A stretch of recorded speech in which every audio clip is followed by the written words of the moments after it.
Good evening, everyone. Thank you for joining us on this Tuesday night. First Tuesday in October, it is. We're already in October. Those of us that are in Melbourne, it doesn't feel at all like spring, but I know in other parts of the country you are experiencing nice weather. But look, regardless of the weather, tonight's just a great night to be inside because we have a very important webinar, and it all started a few days ago when we announced a partnership with the Love Me Love You Foundation, which was to go big in Mental Health Month in October. Of course, we don't think it's a 1 month crusade or exercise. It's certainly a lifelong mission. And if you have had the opportunity to listen to any of the previous webinars or Lance's little 30-minute catch-ups that he has and posts, you'll know what this is all about. So this is not a laughing matter, but it is a great occasion. And when I say great occasion, I don't want you to misunderstand what I'm saying here. What I'm saying is that it's great that we can talk about this. It's great that we can talk about this in a safe environment. It's great that we can talk about this amongst friends. So before we start, I just want to let everyone know that we're recording this. Obviously, we've got a number of people on the call tonight, but we'll also be able to share it with those who couldn't make it. So if anyone has an objection to that, please let us know in the chat. But I'd like to formally commence by conducting a welcome to country. So I begin tonight by acknowledging the Wurundjeri people here, the traditional custodians of the land in which we gather and meet today, and pay respects to their elders past and present. You probably would appreciate that I do this in a virtual environment, so people are actually sitting in many lands. So please, wherever you are, extend that respect to Aboriginal and Torres Strait Islanders, those that you know and those that are on board with us tonight. So I'd like to also formally welcome our facilitator and our guests. So Lance Piccioni, who's the founder, CEO, big boss of the Love Me Love You Foundation. Lance, thanks for coming along. We've known each other for a few years now, and in my previous role at Brunswick Cycling Club in a president's role, we did a bit of work together, and you're a very good man. Thanks very much for. Thanks, Dave. Appreciate that. And first time I've heard that. Thanks. First time you've heard it today or ever? Yeah, just today. Now, what I'd like to do is introduce by actually talking a little bit about this person's palmaris or CV. So most of you would know who Shane Kelly is, and if you don't, you'll get to know him quite well tonight. So Shane Kelly is not just an exceptional athlete, he's an exceptional human being who devotes a lot of his time to Love Me Love You and to other great causes. But let me run through who Shane is as an athlete. Competed in 5 Olympic Games, won a silver medal in the 1,000 metre time trial in 92 Summer Olympics, in 96. Sorry, won a bronze medal at 2000 Olympics, 4th in 2004 Summer Olympics. Also competed in the Kieran, winning a bronze, 4th across the line, but someone else was disqualified for dangerous riding, so good one. 1,000 metre time trial event was removed after 2004, but he was the king of that event. He won 3 consecutive World Championships in the kilo from 95 to 97. Also competed in the Commonwealth Games, winning gold in the 1,000 metre time trial in 94, 98, and a World Championship in the team sprint. Is that enough? I think you also competed in the Brunswick Junior Clinic as a kid, Shane. That could be. Yeah. Well, that was pretty good, Ag. Thank you. The Brunswick schoolboy clinics were, to me, they were almost at the top of the tree because that was when I started incentives and goal setting. You know, to win there was, first prize was a bike, so that was a big thing as a 5 years, 7-year-old kid. Big thing. You did, Ag. You did forget that. So world record holder. Yep. World record holder. That's like it's when you start reeling off those sort of those stats and achievements. I think it's a pretty sort of special thing. And I like the one, and I did my research too on SK that at the AIS you have been inducted into the best of the best. So this is, I'm not too sure what this means, whether you actually just inducted yourself into this AIS sort of a Hall of Fame that you'd made up, or what that means, mate, because I you know, for, as I said, the title itself means everything, I reckon. So well, Lance, I was there long enough. Before we go ahead, mate. Sorry, I got so overwhelmed with the introduction that I forgot to mention a few housekeeping issues. Yes. Please leave questions in the chat if you like. Now, we for those of you who have been on our webinars in recent times, because we do run one every 2 weeks for clubs, we do occasionally run into an issue with the chat. So if you've got Teams on your phone, you can leave questions in there. We don't know what it is. If conspiracy theorists amongst you might come up with some ideas, but we don't know what it is. It's a little bit of a glitch that's being worked on. But yeah, leave your questions. Some of you might even have my number. Send me a text. What we'll do is after the chat, we'll aggregate the questions and ask them, and then we'll also have some live interaction if we feel like it, where you can put your hands up with the mouse. And then we'll take it from there. So I'm going to actually turn my screen off so you two can continue.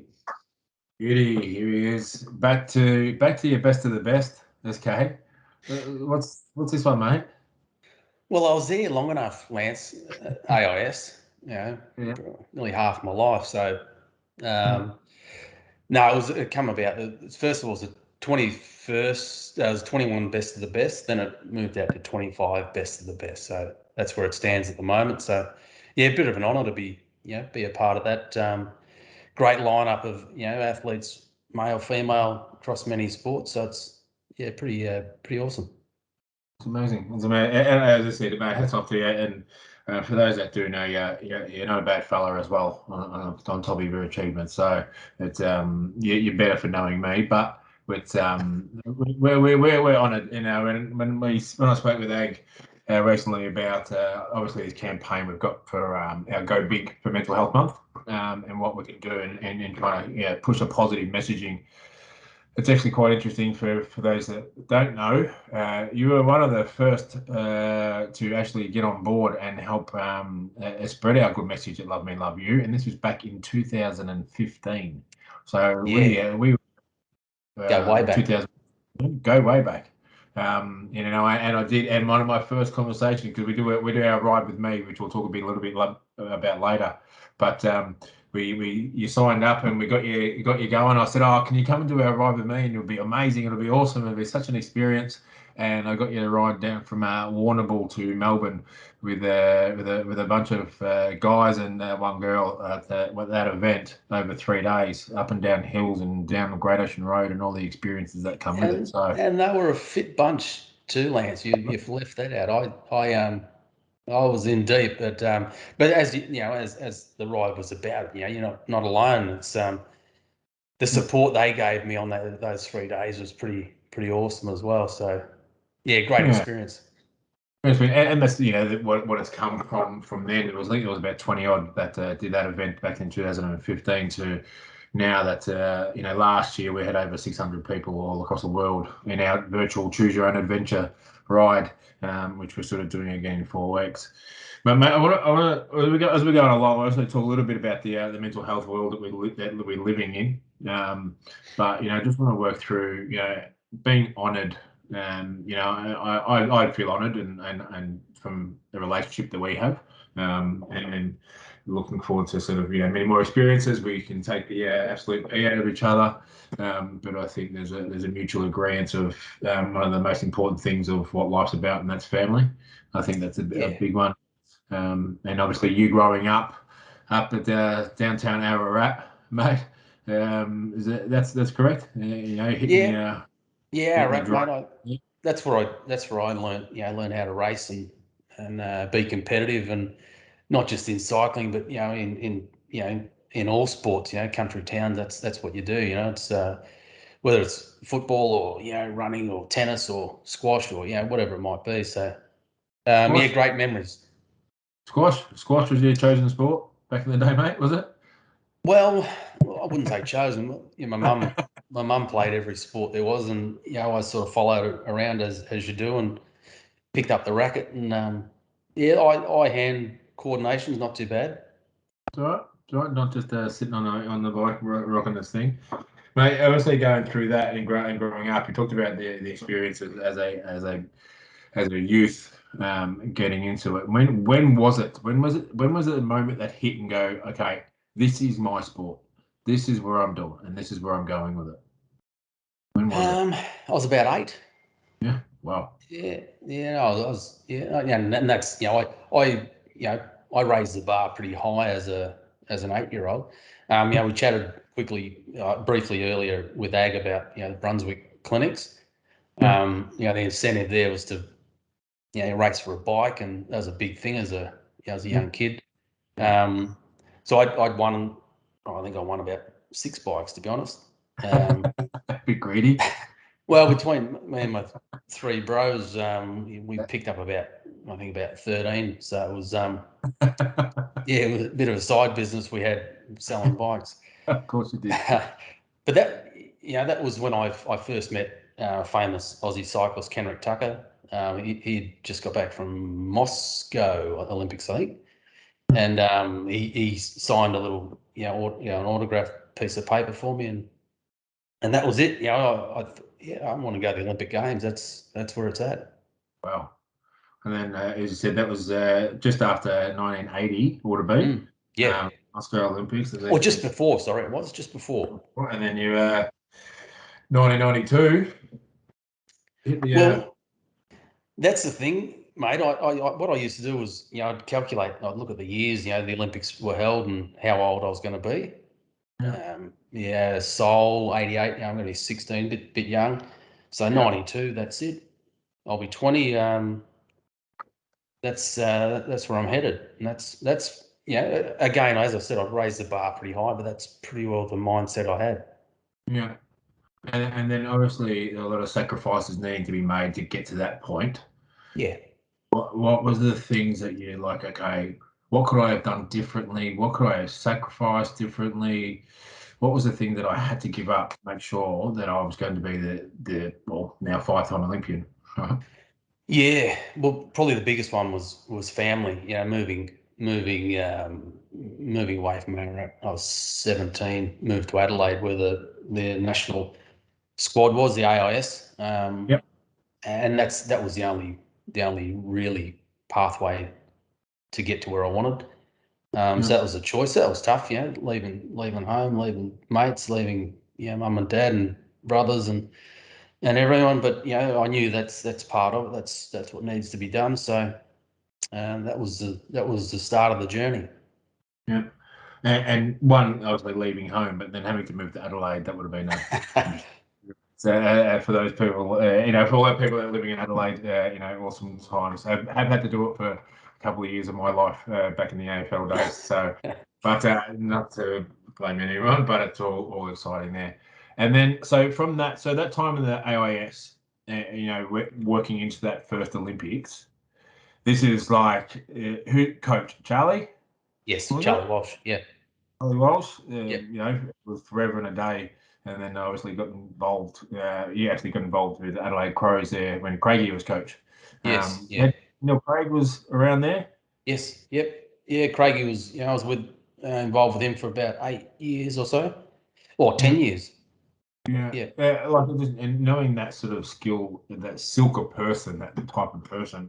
What's the difference between a coach back then, a Charlie Walsh and a Neil Craig, to what you do now at the VIS? What's the difference? There's a few things. There's certainly probably the main one is just how you go about getting your message across. Things were done. Not just in cycling, in a lot of sports. There's a hard love. You had to do it or not. Time to leave if you sort of didn't. Whereas now, you got to be a little bit. You manage things a bit better. You got to cover all bases. Make sure you do the right thing, which is to get the best out of someone. I'm a big believer of how you treat someone. You've got to be you got to do treat them the right way to get the best out of them. Yeah, and it's individual by individual, case by case. People react differently to different ways of being treated. And I wish that our coaches, or my coaches back in the day, would have understood that a little bit better, because it was one way or no way, right? That's how it was dealt with. Yeah, and you know what? At the time, that didn't bother me. Yeah. It's in a way, I was told it was character building. We've all heard that before. Just pushing the limits a bit, but in a way that sort of made me, sort of directed me to where I had to be. Had to go, and where I ended up sort of certainly helped. Yeah. And then working through that, so talk about your role at the VIS now. You've been there for how many years? 5-6 years now? About 5 years, Lance. Yeah. And what's your title? Right? Sprint coach. Sprint coach. Yes, sprint coach. So I know a few things about sprint, mate. Oh, a few things. It started off as just like more of a assistant coach. So covering all bases. Now it's it is specific to sprint, which that's been the last 3 years. So I'm pretty happy with that. It's certainly a space I know well, so I can draw on my experience and good and bad to sort of help the young crew and assist them to be the best they can. And a lot of that, obviously, tactics and understanding. I think your biggest one we talk about a lot is around that mindset. That mindset to be a champion. Not so much you have the mindset to be a champion. You know what works, and you know what worked for you through that process to get it done for a long period of time. How do you instill those values or those learnings that you've had about your mindset, and what sort of levels of training do you do around that with them? Yeah, at the end of the day, it's consistency. It's doing the basics well, extremely well. Not creating bad habits. Actually, keeping things simple, but making sure we're ticking all the boxes along the way. That honesty to yourself and to your coach. At the end of the day, that commitment. I think I'm a reasonably hard taskmaster, but obviously there's that you earn that respect, and I think that's through the relationship you form. Sometimes you can hit it off straight away. Others, everyone's different. Takes a bit of time, but I think it's the training environment is reasonably relaxed, and it's a bit of fun. But at the end of the day, we get the job done. We know what we're there for, and that's pretty clear. So it works well. There's a lot of science. Obviously, it's come a long way in terms of the training capabilities, just due to the sort of the high performance and the data science around it all. How do you engage those old school tactics to the new age person, new age cyclist? Yeah, well, at the end of the day, the principles you carry through, that nothing much changes there, and racing has changed a little bit, but at the end of the day, you still got to be in it to win it. You got to put yourself in the right position. So the gearing has changed, so it's a lot harder. They're going a little bit faster, but still, it's about making the move at the right time. Holding position, holding speed. So there's a lot of things that still play into today's racing to what I was a part of. Yeah. So, and then back in your day, sorry, mate, sorry to say it like that, but it was the 1,000 time trial. Yep. 1,000 meters. The 1,000 meters yep. was your one, was the go-to, and then it became the Kieran jumped in there. Yep. What team was your sprint? The team sprint.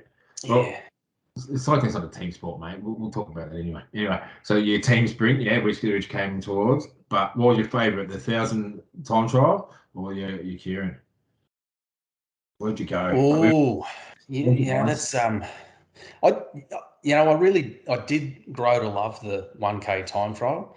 Yeah. You only had one chance. You had 1 minute to nail it. There's no heats, no semis, and if you stuffed up, too bad. I suppose now there's a second chance. But I think I enjoyed the pressure of that. Yeah. Once a year to nail it. Make sure all your training, mentally, physically, you're at your peak for 1 minute. It's a fair bit, goes into that. That's a fair bit, definitely. Did you perform better in a 1K time trial at training than on the world stage? No. Mate, I was a racer for sure. I trained. I trained well, but pin a number on my back, and it was game on. I certainly had a good knack or ability to rise. Yeah. So on that, and you've said this, and you said this openly. What was the hardest bit about racing? Yeah. Well, it's the training, mate. It's it's got to be the training. If you don't train, you don't create all those good habits and train the best you can possibly do each day, each week, you're not going to race well. So it's pretty. At the end of the day, it's pretty simple. Consistency. Pretty simple. Yeah. Because the consistency in practice. And we talk about that. We talk about that with the work that we do at Love You. It's all about understanding your consistency in your practice, whether it be, in terms of your self-care. And these things that we're talking about, not ultimately away from cycling itself, is about understanding what is your self-care plan. What is the thing that I do for myself every morning when I get up? What is the activities? What is the physical activity I do? What's the me time? What's the slow down time? What are my triggers? Understanding that consistency. Because you think, okay, I'm going to load myself up and I'm going to make up for all these things, or I might do something tomorrow. It doesn't work. No, it doesn't work, and you get found out. And we talk about this, whether it be in cycling or whether it be in life, you will get found out if you don't create your consistency in your practice. And this is from our physical actions and our ways we're doing it, but also our consistency of conversation and connection and our ability to be with each other and around it. And we know this, and I'll sort of go away from cycling a little bit here, SK, if you don't mind, about understanding that the biggest thing that we've found in this last 18 months is that the one thing that we are lacking consistency in is what? Connection. People. People. The inconsistency that is creating, and the waves of emotion that are coming through that, and the sort of the roller coaster that's being worked through that, it's really hurting people. And I'm finding this through the work that we're doing, the more sort of engagement in the support work that we're doing. People are really acting out of character due to that, and I think that we translate that back to the cycling, mate. If you're sort of inconsistent in your practice and how you go about things, it creates that emotion and that roller coaster in your performance. Did you ever find how that worked for you? Oh, without a doubt, mate. It's you're right. You try and look for shortcuts and take the easy way. It'll catch up with you. You're not gonna get the performance you should. Get if you do everything the correct way and have that consistency. So that's something was a big part of my was work ethic, the way I went about things, and I think that's important with what I instill in the the young crew these days, especially this last 18 months, that keeping keeping our crew engaged. It hasn't been easy, but it is that conversation, having that contact, and obviously doing the right things around training and living. Yeah. Mate, you talk about that and your consistent practice, and you pushed the envelope with your training and your performance and how you went about it, and that was fine. But no one's on top of the mountain the whole way through, right? No. They're not. Even though you talk about being at 5 Olympics, but you probably lost more races than you won. In the whole scheme of things, and that comes with a huge mental challenge. What was the one that nearly broke you? What was the one that nearly is like, oh, that's got me, I can't do this anymore? That is a good question, Lance. It's you're spot on. There's I lost more than I won. The old iceberg, mate. You only see the tip. You don't see the rest. What's underneath the water? Yeah. What goes on? Probably the one that did get me in the end was Com Games in Melbourne. I competed there, but I was there, but that was about it. Come away with a bronze, and I was extremely disappointed with it. And that was it. I'd had enough. I hung the boots up after that for 12 months. Yeah. Yeah. And what brought you back? Well, a bit of a reality check. I went down to Tassie, did the Mark Webber Challenge, and got absolutely smashed by guru corporates, that work 68 hours a week and still manage to get themselves out of bed every morning and train and be the best they can be mentally and physically. And they smashed me, and that was a reality check for me. It was okay. I've got all day to train and work on things I need to, but I haven't been able to do that properly for the last few years.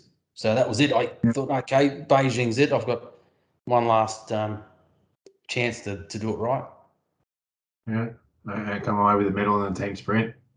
Is that correct? No, actually, Beijing I ended up with 2 fourths. Fourth. So, Sorry. So close. My researcher will have to give a wrap around the number. Because but obviously went out. In terms of is a great career with all of that. But we talk about the challenges. Who is your support? Who's the ones that got you through, sort of thing? You talk about family, and we talk about family a lot. And I know your beautiful wife and your twin girls, and the value of family and carrying that through. And you said you got the brothers. Who is apart from family? We know how important that is. Who was there? Who was your crew? Yeah, we would spend 6 to 8 months, probably up to 8 months overseas. So to be honest, my teammates, I was lucky I had a good bunch of teammates that we were able to keep each other on track and get the best out of ourselves. Our mechanic was extremely good sounding board and a great guy. So he certainly Jockey Bullen certainly helped. Country boy. And then outside of the team, obviously family and mates, But when you're on the other side of the world and mobile phones weren't and contact wasn't as easy as it is now. The old fax machine was where it was at, or the the payphone. Or facsimile. Good on you. Yeah, oh, wow. but just making the most of the people around, surrounded with good people. That I was lucky. And you take that for granted now, like what I mean, in terms of the accessibility of communication and understanding how that works. You show a kid nowadays a picture of an old telephone or a telephone, and they're like, "Oh, what's that thing? What do you do with that?" But the whole dial-up one would have been an interesting time that we all went through. So, well, telegram. I received a telegram in Colombia '95. That was. I thought I was pretty special to receive that one. Ooh, it felt like I was like a spy or something like that. Hang on. What's this all about? But that's it. You're right. You sometimes you can take stuff like that for granted, but I think you learn to appreciate things a bit more. Just how good or how probably easy things are. Easier.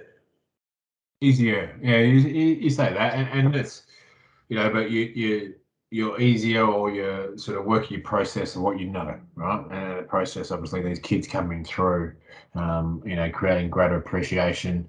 We talk about, and I do take the P out a little bit, but obviously the girls, the twins, they know that Daddy is a superstar. Is that right? Because you keep playing the highlight tapes at Christmas. Is that correct? The old VHS machines busted long ago, mate. No, they do. They do. I'm not in their face with it, but they know, they put two and two together, and they they don't say a lot about it, but they're obviously proud of that, and I can see certain things in them that they're humble little kids, and I think that's a good quality. What are the values? Actually, yourself and Maddie, your wife, are very humble people, and how you go about it. And obviously, it's a value that you instill into the girls. What are some of the learnings about your career? The ups, the downs, the travel, the disconnection, the being away from family. What are the things that you try to instill into your girls from the learnings that you took?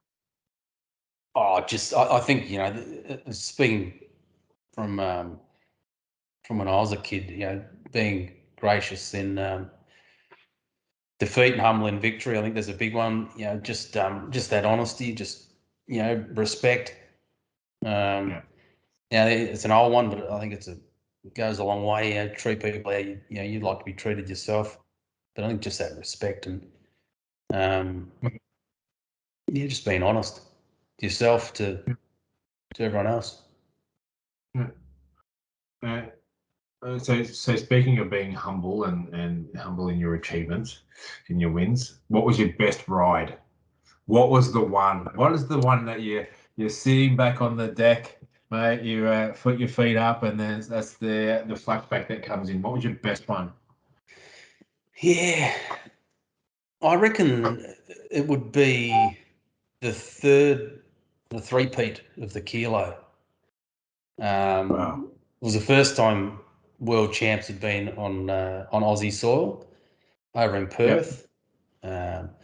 All the family had made the trip over there, and to be honest, physically I shouldn't have been there, because I'd broken my shoulder, I'd blown my back out in the lead up, dislocated, broken shoulder, and all sorts of problems. Wow.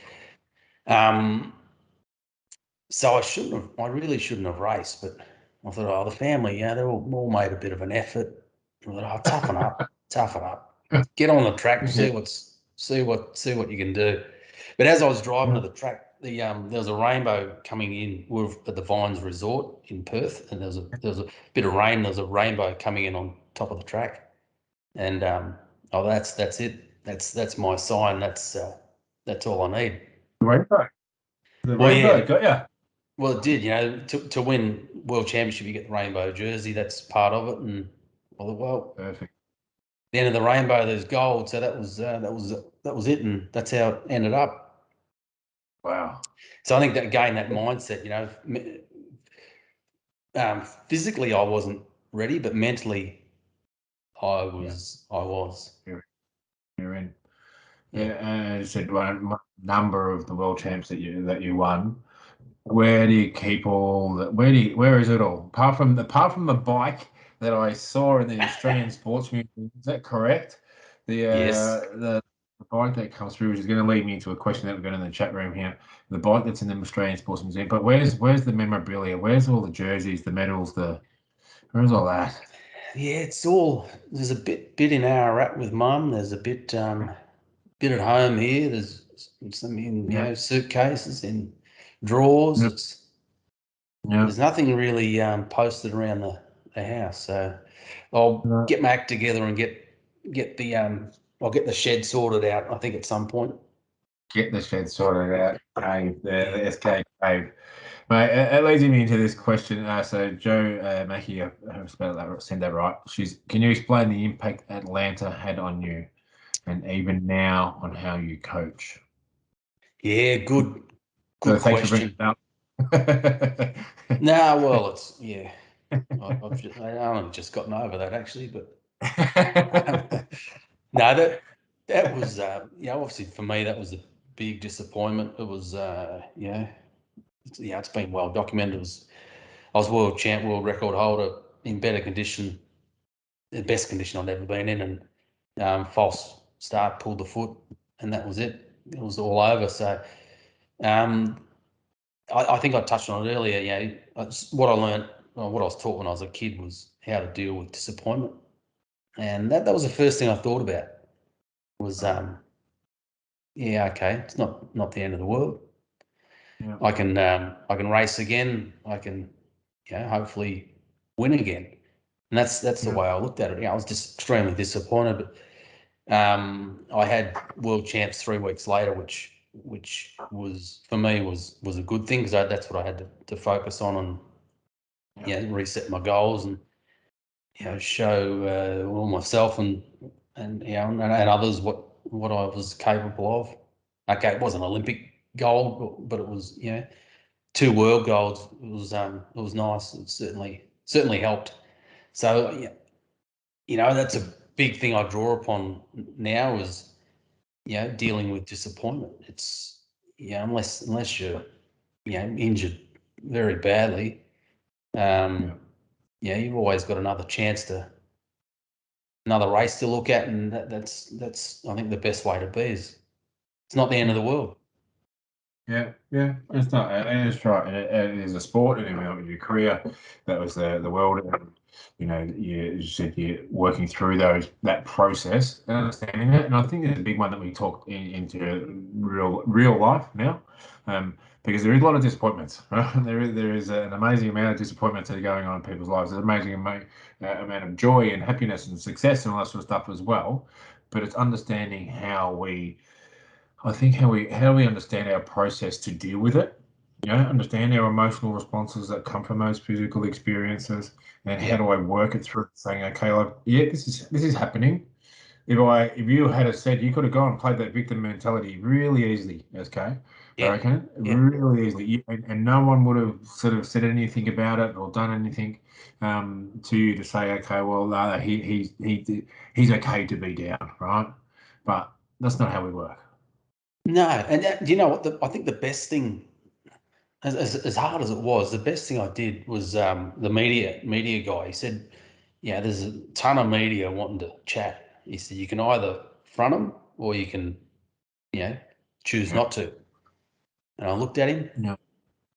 I said, right, give me 5 minutes. I said, let's do it. And I think that was again that helped me. I think facing the world, and my family were up in the stand, and I remember saying to my dad, Dad, this is the worst thing that ever happens in my life. It's not going to be too bad, is it? So little things like that. I think as tough as that was, I think just hitting it on the head and almost moving on right there and then. Yeah, sounds easy, but and it does, and as you said, they've done all that sort of stuff, but I believe that everyone has an opportunity to be able to do that, right? So, and it's just, I think it's just this whole component about ownership. Yeah. Ownership over your results, ownership over your experience, over your actions, who you're with, how you go about it, what you do, whys, the why nots, the goods, the bads, all of it. We need to be able to take ownership over it. You keep yourself accountable. If you find it hard to keep yourself accountable through it, make sure you have those people in your life that can keep you accountable to it and call you on it. That's spot on, Lance. Yeah, it is. It's owning it and holding yourself accountable. What happens? Your actions. That's if you can't face that and you can't deal with that. It's when you're in trouble. And the humility component, but as I said, working through your experiences and understanding how you process it. It's not everything is, as you said, the tip of the iceberg. A lot of it is the sort of crap that's underneath, right? So it's and help understand that, and but at this moment, mate, we're talking. I'm going to pull out a term for you, and it's called languishing, right? And I'll give you this little definition, and this is the little thing that we're all been facing a lot, apart from those people in WA who have got all the freedoms in the world at the current stage, right? But languishing is about someone who continues to exist in an unwanted or unpleasant situation for a prolonged period, but doesn't make any moves to change or to fix it. That's, motivation to do something about life, right? Working on that, all your athletes at the moment have had to train forever with no purpose. How are we getting through it? And I said, what you're joining here is understanding it will actually translate to people back into every day. Yeah, you know what? It's been tough. I think just having those clear goals, and at the end of the day, there's a big one, but we've sort of had to break it right down and have those little goals, whether it's each session or weekly, and just being positive around that we are continually building the engine. Like we touched on earlier, training is the hardest part of racing. So, okay, we haven't got that racing to look forward to, but we know that if we look at all this training we can focus on, we can probably do more in the training space because we haven't got travel and off racing here and there, so we're able to focus more on technical, tactical, things. It's so I think just being clear on that and making sure we do that.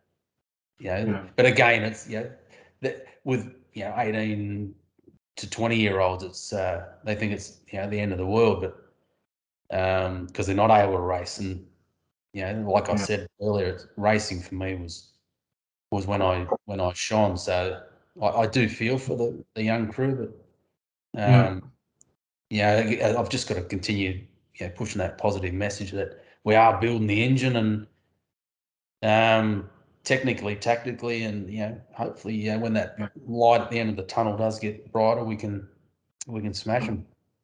Smash them, get them out there and get it done.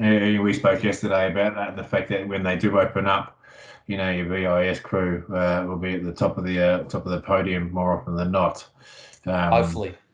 Yeah, and I think this is a great understanding and appreciation of what life has taught us at the moment, and there's a level of resilience that people are finding that they never knew they had. Right? So it's being able to instill that and take that from your everyday stuff into your performance. And I'm not just talking about cycling. I'm talking about people in their workplace, whatever domain they're in. So workplace, socially, family.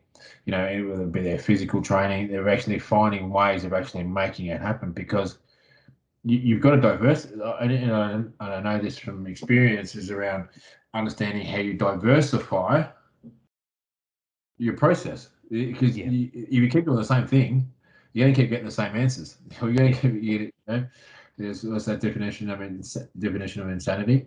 But how do we actually take those learnings from your everyday life into your performance?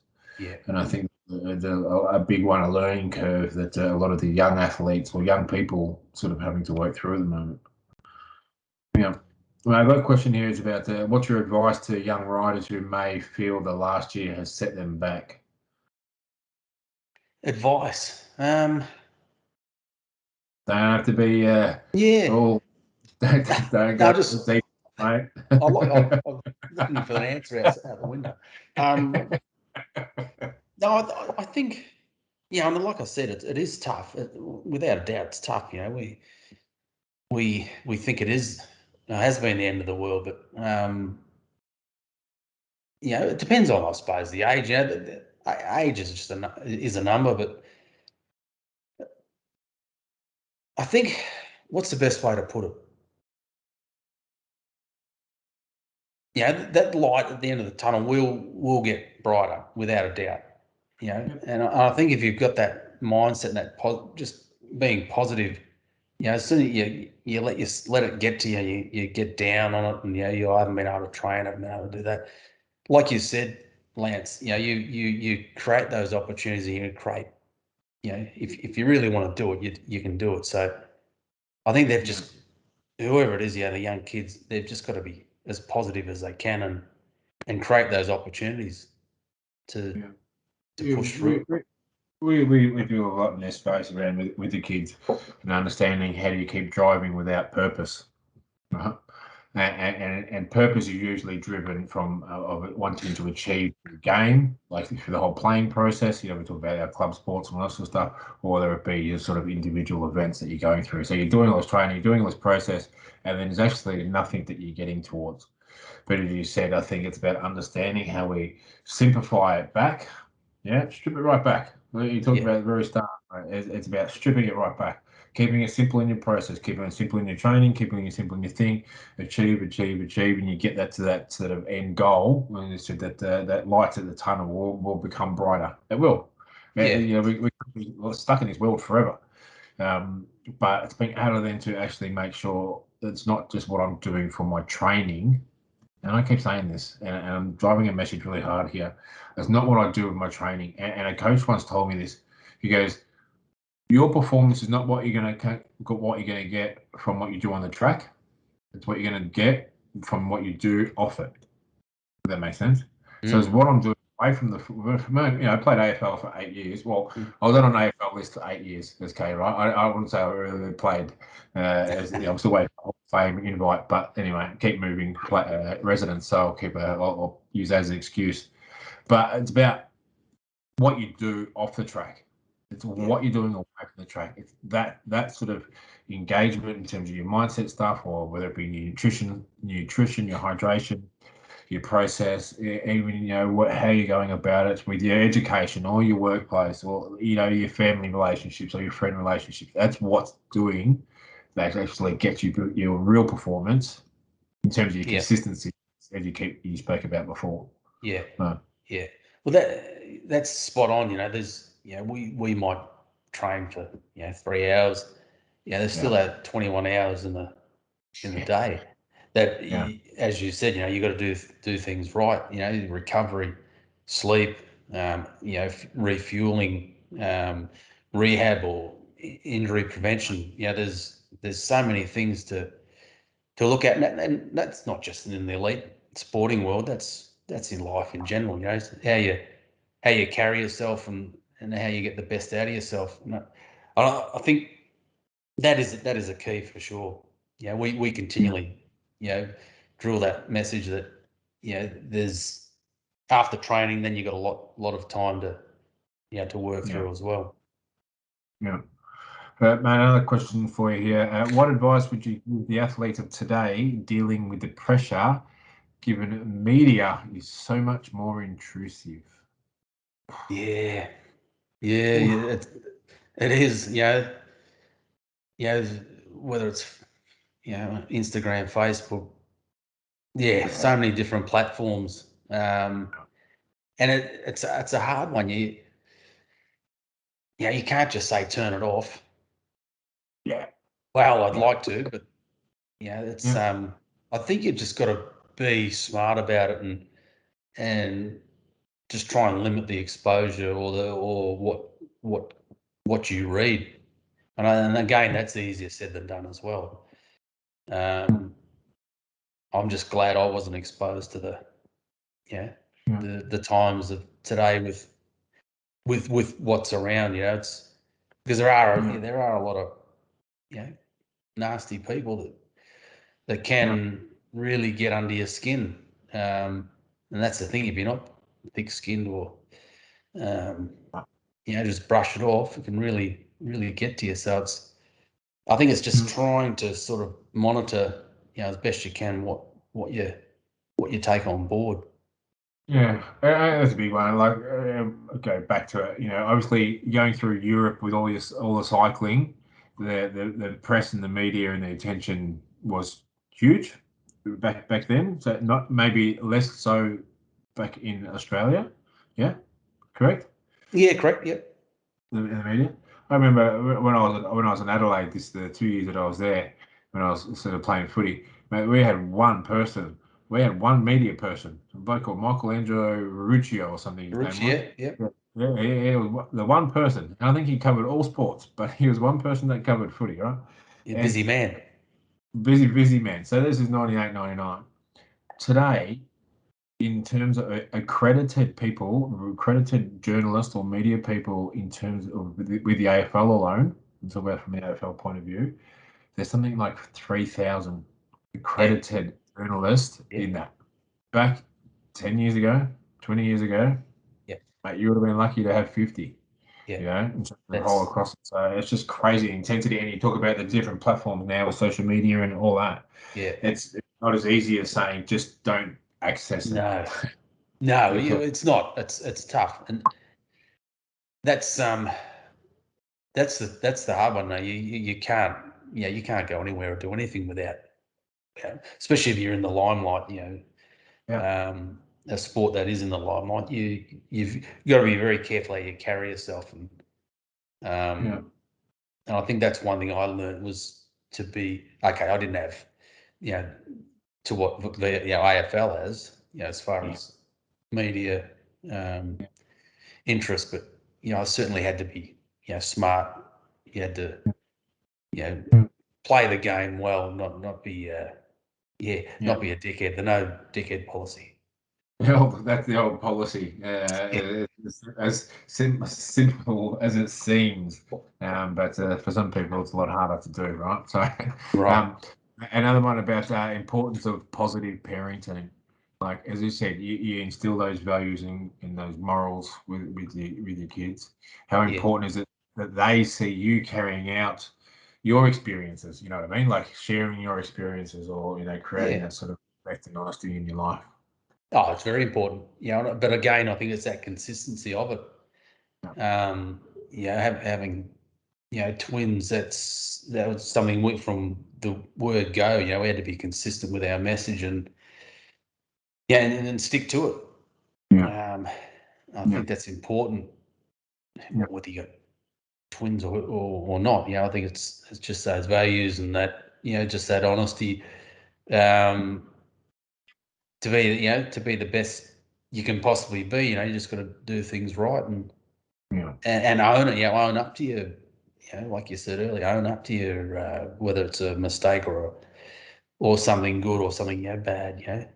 It's. I think it's important when we talk about behaviours, that role modelling behaviour within parenting, and it is more often it's actually the action of doing and then seeing you doing that actually works for them. Like we have a big one in our house, and I've got my boys are 6 and 3.5. And I keep saying to my wife and I, we keep talking about they need to see us doing our exercise. They need to see us having our conversations. They need to see us having our couples time, not couples time, but they need to see us having conversations, being around each other, doing those sorts of things, not being on the phone all the time. They need to see us being able to be present with their situations, because that then allows them to understand, okay, well, this is important. This is how we get through. Simple thing like reading a book as well. That's reading. It is simple. It is simple. And watching that achievements that they're doing and celebrating this every little success. Doesn't need to be an event. I think there's a big one that parents lose, is that we sort of so much focus on what goes wrong as opposed to what goes right. And I think that's a real big one that we need to understand, because you can control what you can control, and we sort of have such an easier way of attracting our emotions or experiences, things that go right, especially with our kids. But it's understanding how things don't go right all the time. But let's get on top of it. Let's understand it. Let's go, okay, next time we learn from that experience and move forward. But celebrate your wins. Agree, mate. Agree. And that's I think that's again important. And that's something. I don't. With the young athletes, I certainly do celebrate.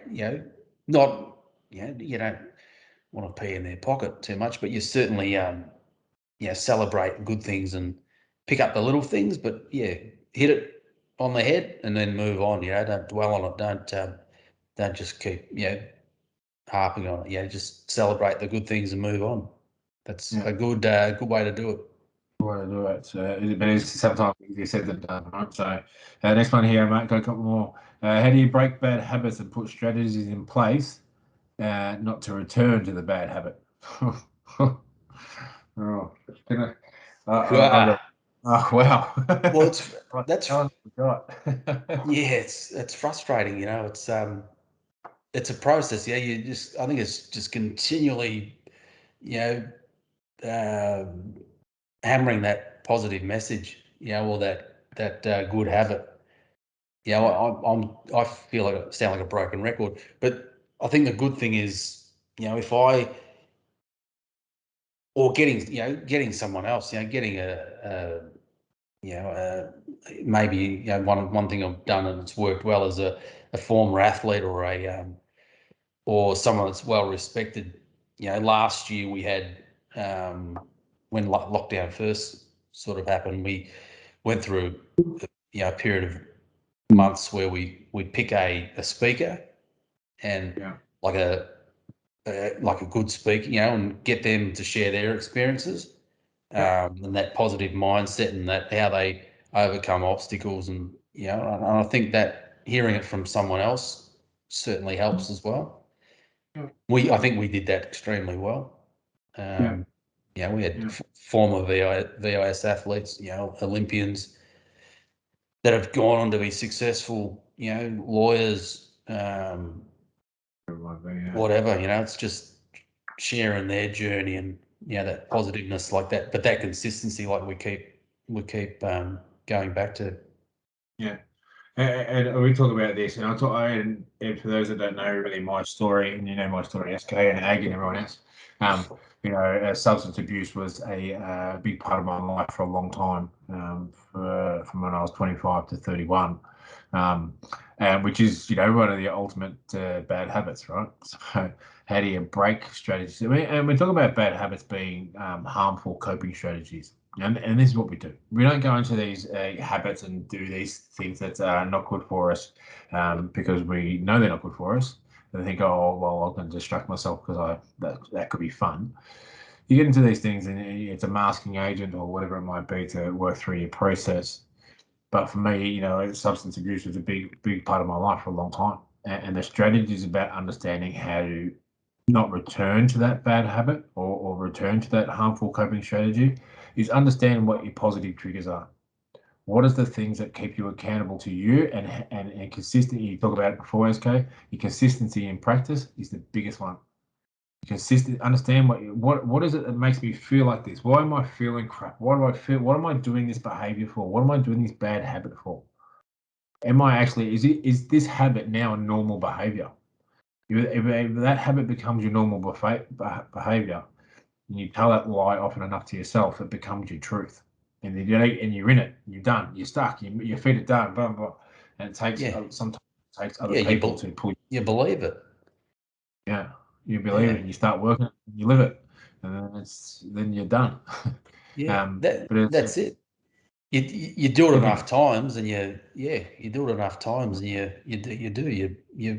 think it's the right thing to do. Yeah. And from training, you talk about bad habits. You talk about this is what people say. You know, people smoke, people drink, people eat too much chocolate and cake and all these sorts of things. We talk about those sorts of habits, but we talk about drugs and alcohol, which is you know, extremely bad habit. Or we're talking about bad habits of people just not brushing their teeth, right? So that's a bad habit because no one likes smelly breath. But, no, not at all. We'll move forward. Mate, how do you recognize, Bryce, is a good question. How do you recognize when you self-sabotage, and what do you do to help stop it? And it's a good question, I reckon, when you're training. You talked about the process of getting that sort of wake-up call. When you're sort of doing things in your training and nothing's going right, how do you recognize that?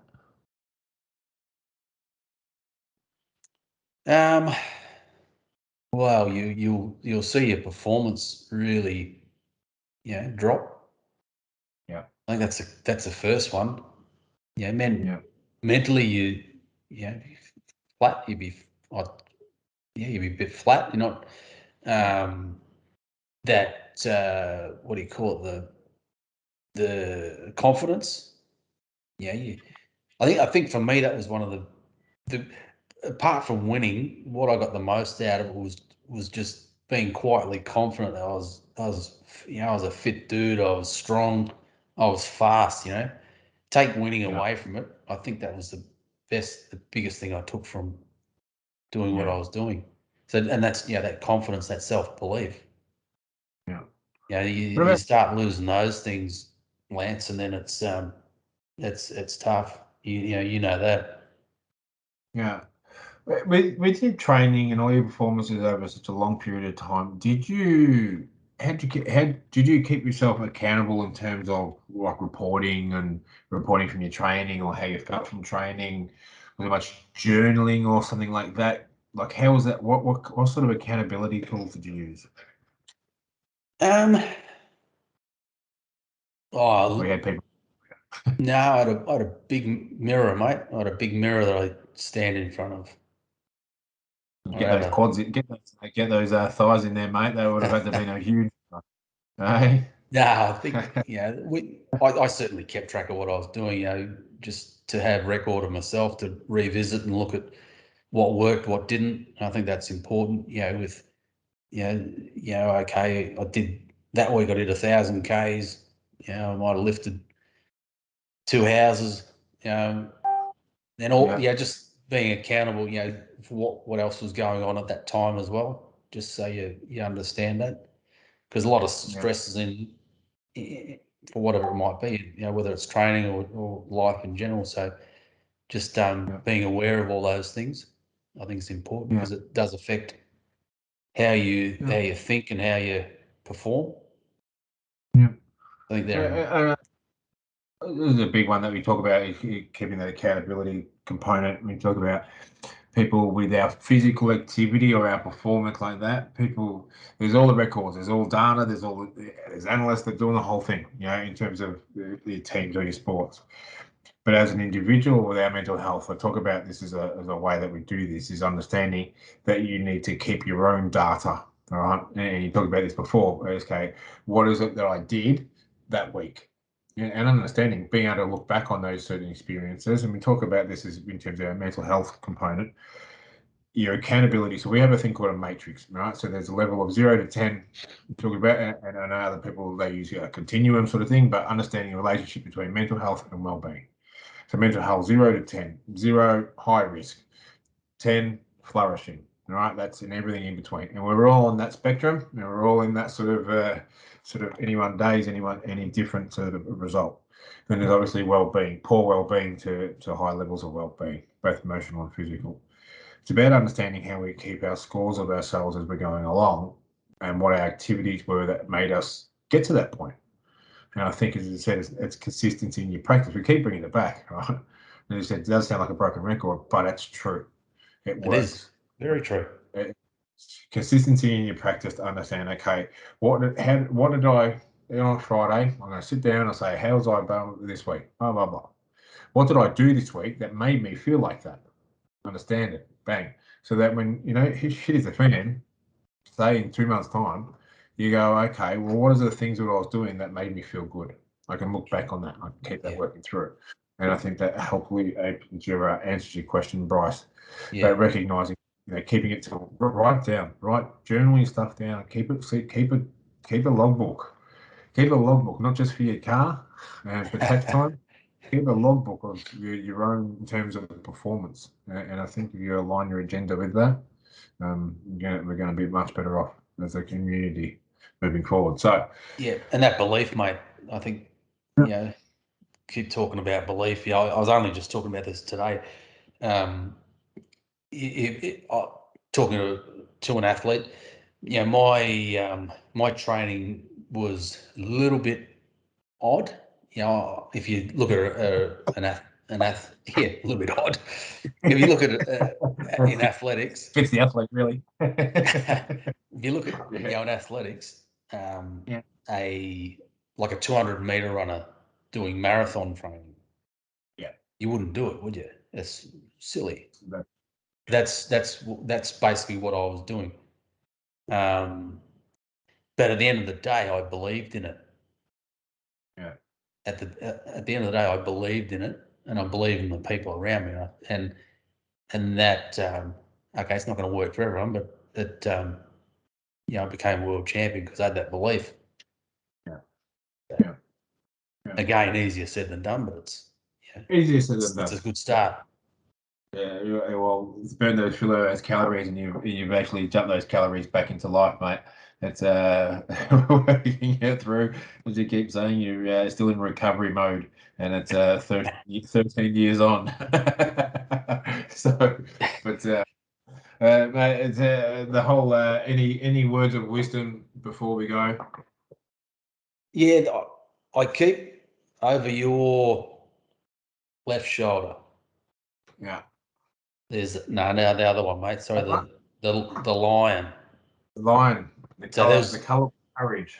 Yeah, there's an old mate from Ararat in my early days used to say to me, "Who's the king of the jungle?" I said, "The lion." And he said, "No." He said, "You are." Yeah. So, and that's a simple thing, and that's I've been staring at that since we first started talking, mate. And I clearly remember that. That's something that played in my head quite a lot. Who's the king of the jungle? You are. Right. I do that when I walk into my house nowadays. Just to make sure everyone's got a careful reminder of who's the king. Daddy's home. Bang, we're back. It's man, I've got a big question here. Last one here. So not everyone comes a world champion, 100%, and that's not what we're for. But please tell us why cycling is important to your health. Yeah. Why? Where do we start? Where do we start? What's that? Before you go on that one, okay. I only took up cycling 2 years ago. I'll talk about the experiences from when I was a kid. Cycling with your mates and doing those sorts of things. The reason why you get into cycling is because you want to be around your friends. And I think that connection component is the big one. That is why cycling. And it's not the physical benefits and performance that you get from it. And I don't believe that. I think it's the connection that you have with others is why it is more important than anything else. And that's the biggest one.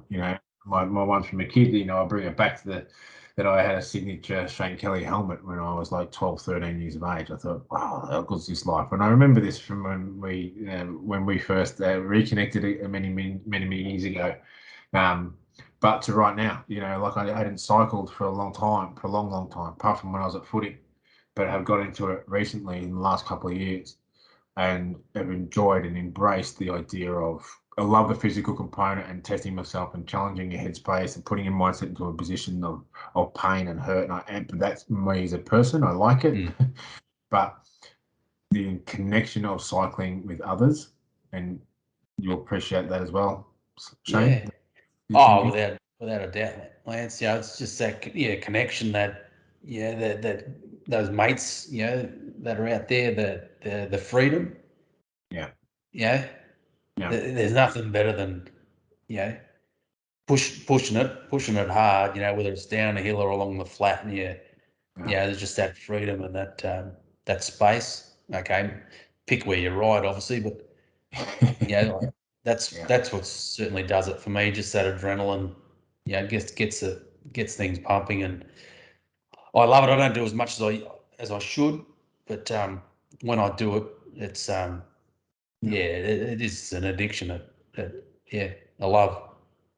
Yeah, there's a connection to community, and I think to sort of sign that off with, obviously the AusCycling community and what AusCycling has become, all the different disciplines, right across the board, from everyone involved with it. As I said, what cycling's done for me for the last couple of years is especially given the fact of we can't really ride with other people at the moment as much.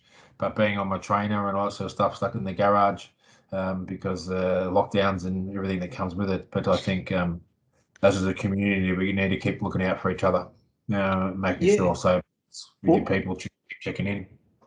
Yeah, sorry, Lance, I'll just add, I a few of my old teammates, we hooked up on Zwift and, we connected, for a few weeks in a row and For me, I hadn't chatted to a few of those people for a long time, and just having a laugh and a joke, and obviously pushing yourself along the way. It did mean a lot, and I certainly got a lot from it. So, yeah, I think it's that connection and just making the effort certainly goes a long way. Beautiful, mate. Much appreciative of your time. Welcome back to Big Ag. Thanks, SK. You're a champion, mate. Really appreciate your time, buddy. Yeah, thanks, mate. Thanks, lads. Thank you too. Thanks, Ag. That was fabulous. Just stay on a bit longer. Thanks everyone for hanging on as well. The whole thing was good, but I think the last 20 minutes, half an hour got really deep. The thing you kept repeating, Lance, great consistency in practice. So I think that's a really big takeout. Shane, thank you for being so transparent and indeed vulnerable. You're very cool about certain things that you've done in your career, but I think that's a practice as well. That's something that you clearly had from a young age. So those around you, they should take a lot of credit as well. And I think that's our opportunity here. And that's why I asked the question about parenting. I do feel that times like this, it's the parent that actually concerns themselves more about the things that their child may have missed out on, and that's really not healthy. And I think we've got to be.